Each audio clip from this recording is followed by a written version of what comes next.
अरे राम रटना घनश्याम रटना, घनश्याम रटना, बेटा को लागी रही राम रटना।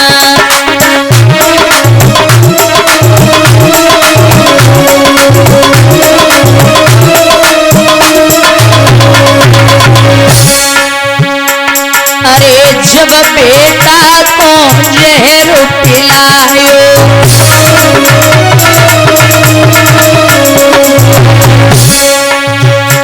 तब अमृत को रूप धरोरी अपना, तब बच्चा को लाग रही राम रटना।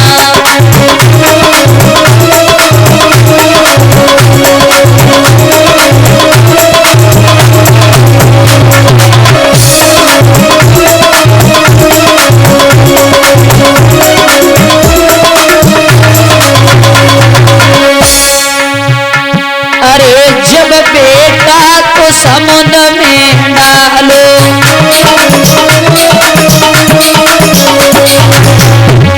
तब रस्सी को पलना को रूप धरोरी अपना, बच्चा को लाग रही राम रटना।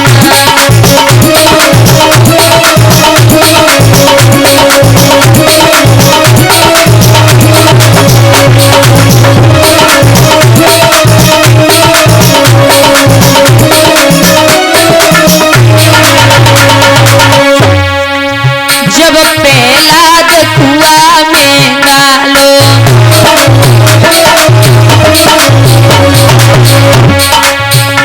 तब रस्सी को रूप धरोरी अपना, बच्चा को लाग रही राम रटना।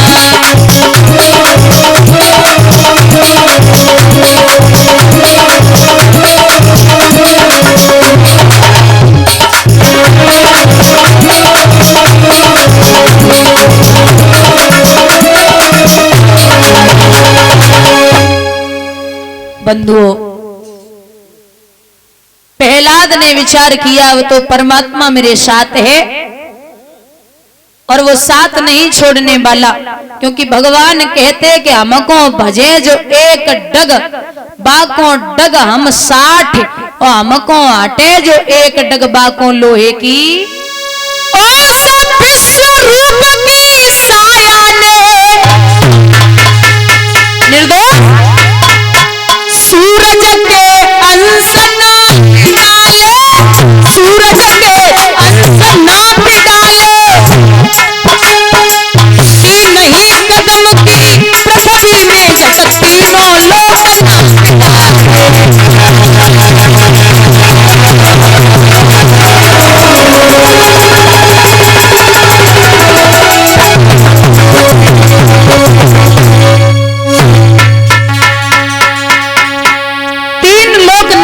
भगवान ने जवाब दिया, प्रभु बोले खाता खत्म हुआ,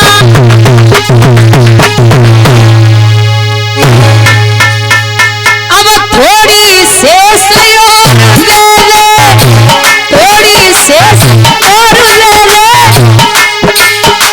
ले चुका दान के 3 कदम बस आधा कदम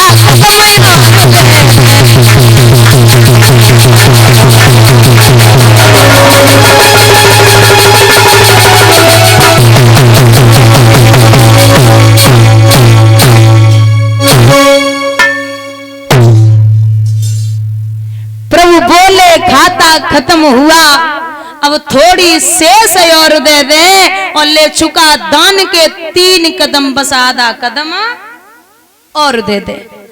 अब आधे कदम की जगह नहीं तो भगवान क्रोध में है, बोले जगह तो देनी है, वो तो क्या करे।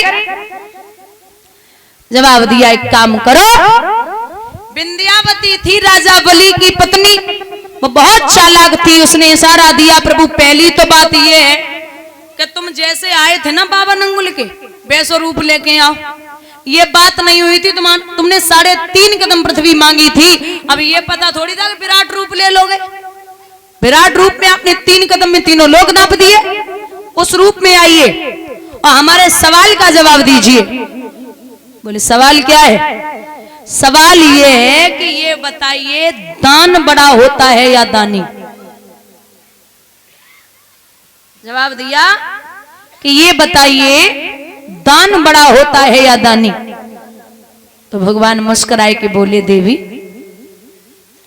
धन तो दुनिया में बहुत लोगों के पास है, धनवान तो दुनिया में बहुत हैं, लेकिन हमारी नजर में वो सबसे बड़ा व्यक्ति है जो धन कम हो तब भी दान करने की क्षमता रखता हो। हमारी नजर में दान से बड़ो दानी हो गए। तो बोले फिर काय की चिंता है, आप दान तो ले चुके हो 3 कदम को, दानी दानी बचे इनकी पीठ नाप लियो, आधे कदम में पीठ नापो। राजा बलि की एक बिटिया थी जिसका नाम था रतनमाला। उसने जब भगवान को देखा तो विचार किया कि ऐसा बेटा मेरे पैदा हो जाए, ये कितना सुंदर सा है। और जैसे ही भगवान ने 3 कदम में तीनों लोक नापे तो झुंझलाए के विचार करो मन ही मन में कि अगर ऐसो छोरा हमारे पैदा है गयो तो मैं उसे जहर दे के मार दूंगी। भगवान बोले दोनों इच्छाएं पूरी होंगी। यही रतनमाला द्वापर में आके हुई पूतना बोली गोविंद भगवान की। आधे कदम में भगवान ने राजा बलि की पीठ नापी, सिर पे पैर पहुंचा तो राजा बलि प्रसन्न हुए। भगवान मुस्कुराए के बोले, ओरे राजा तूने शरीर को अर्पित करो, हम तो से प्रसन्न हैं, तू हमसे कुछ मांग ले। राजा बलि बोले, अबे हमारे दरवाजे पे खड़े हम तो कह रहे कि दे दो, हम तो कह रहे मांग लो। तो सुनो मंगनते हम मांगत, हमारी याद इतना ही भिखारी अंते मांगे की। बोले मांगिए। बोले नाथ जो पातालपुरी में मेरा महल है उस महल का आप पहरा लगाओगे।